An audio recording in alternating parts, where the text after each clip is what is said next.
So today I'm working on trying to fix an issue with my truck, 2006 Duramax.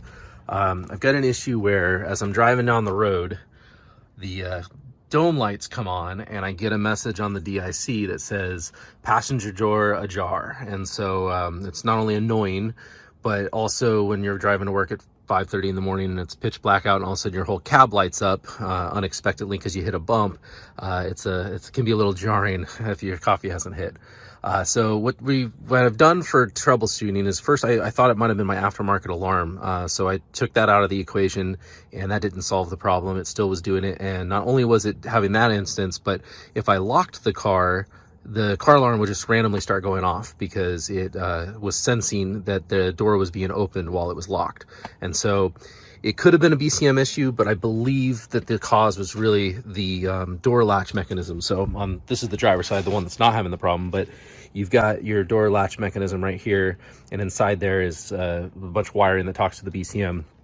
And I think what's happening is it's malfunctioning or there's an issue with it. And so it's sending signal to the BCM saying that the door's open.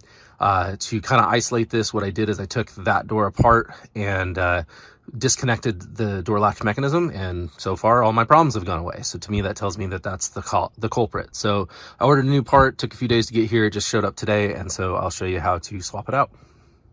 So my driveway is super steep. So I've wedged this piece of wood here to keep the door from closing on me while I video this. To get to the door, you have to take the panel off. So you're going to remove this triangular piece. And I've already kind of done this already. There's a plug that goes there. You're going to have to get a screwdriver and pull this piece out. And there's I believe it's a 7mm behind there. There is a 7mm in there. You pull this cover off around the handle. There's another one kind of underneath here that holds this tray in that sits inside the door. And then there's a Torx bolt that goes right here. Once you remove all those, and I still need to pull the one from behind here, you lift up, there's a little lip that goes inside your window, and then there's these guys right here, one here and one there that sits they're kind of L brackets that sit inside. So you lift up and then you slowly pull back, being cautious that all this has wiring connected to it, as does this light right here. So I'm gonna go ahead and take the door off and then I'll show you what it looks like on the backside. All right, so got the door panel off. My wood thing failed me, so I modified it so the door doesn't keep closing on me. You're gonna have your plastic covering here, and then your door handle mechanism, which has got one rod here. There's a second one that goes up like this, and then there's one internal to the door that goes up to the handle on the outside that we'll have to take care of. Just a suggestion, when you go to pull off your connectors, all of them but one just have a simple, press here, pull straight down. This one has this little lever that you have to push. And not only does it have a lever, but there's a little compression piece right there by my thumbnail that you have to press to get it to slide back and forth. So just be careful as you pull that one off. It's a little more challenging, but that'll let you get the whole door panel off. And then from there, you can just start peeling this back to give yourself access to the cable, to the metal mechanisms here. And what we're doing is inside here, come on, focus. We have to disconnect these two rods, which I can't remember if it's easy enough to do inside the door. You might have to disconnect them out here first, pull the whole assembly out and then remove it. And then there's a plug here, and that's what I unplugged to get the alarm system to stop going off. And there's another one up here, which I also unplugged for the same reasons. So that's what I'm gonna be, once you pull those two plugs, and then that third bar, let's see if I can see it here. That yellow tab, I'm trying to get the focus for you guys. There's a yellow tab in there, there it goes, that you just pull on the backside like that, and that releases the metal rod that's threaded, and that's what goes to your outside door.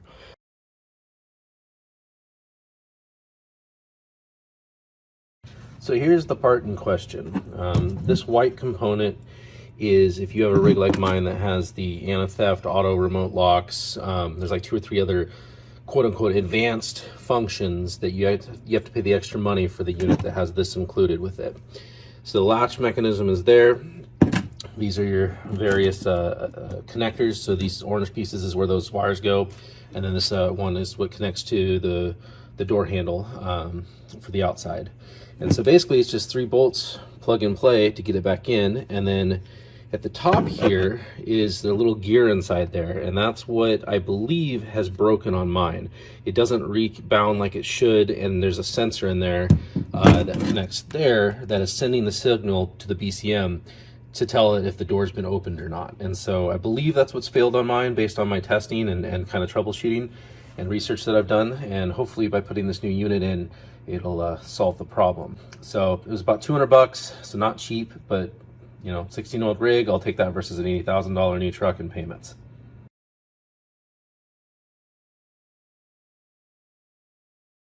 Once all that's been disconnected, and also on this piece here, you just pull it from the back side, if I remember correctly. I did pull this part once to clean it to try to get it fixed before I ordered the replacement part. But you have to slide this piece kind of back like this. I can't really do it with one hand right now. Let's try this.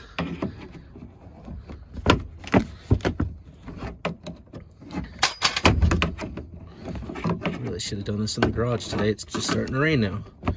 There it goes. So like that. So you just bring that guy back, slide it, and now this piece should just lift straight up, and then you can kind of wiggle it out and flex it, and that'll give you a little bit of freedom to move it. And then this one can pop out of these connectors here, and then these will just kind of be flopping around, and you'll have to kind of manipulate it as you pull it out. There's 3 Torx bolts here, here, and here. I believe it's a T30. And once those are removed, this whole unit comes back, and you kind of just have to articulate it around and pull it out of this window, and then you'll have it out. Pay attention to where these rods connect though, because obviously you're gonna have to connect them back to the other end of the new one.